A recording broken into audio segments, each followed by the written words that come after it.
Well, it's personal this time around for Jack Reacher, and that's the title of Lee Child's 19th novel starring retired U.S. military policeman Jack Reacher. And Lee Child joins us now live from New York to talk about his latest novel. Thank you for joining us, Lee, and I have to start off by asking you, 19 Jack Reacher novels, how much danger and intrigue can one former Army guy get into? Well, that's the question, isn't it?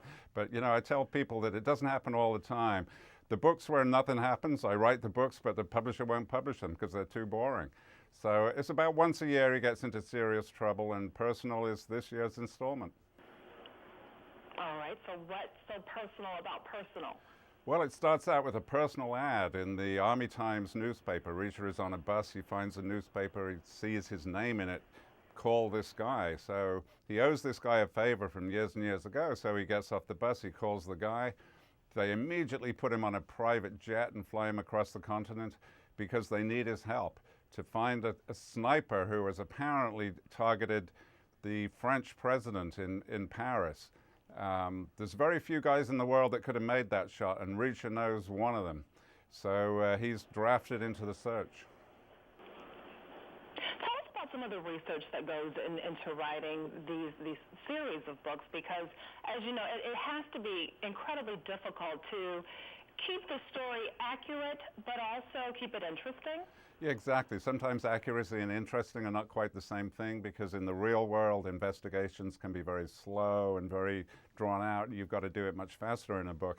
But really, I think all writers just love to know stuff. I certainly do.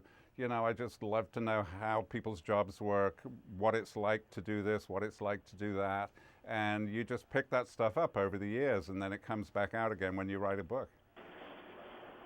Do you spend much time with snipers?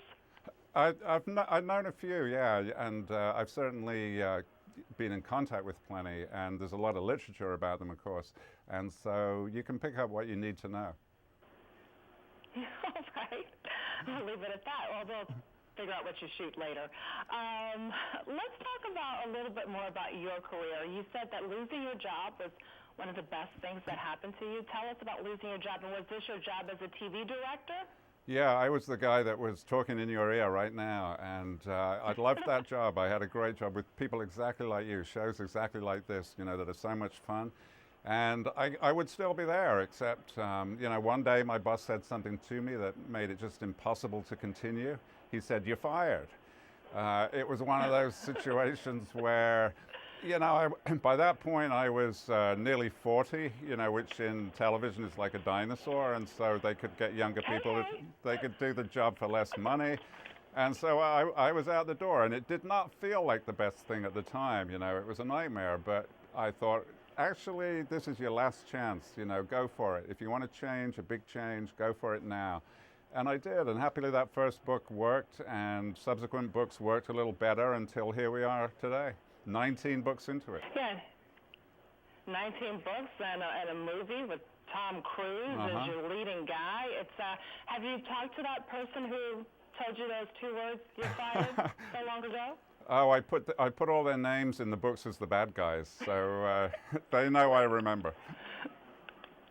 Great. Well, fantastic. Thank you so very much for spending some time with us this morning and telling us about Personal. We appreciate it. Thanks, Q. Have a great day.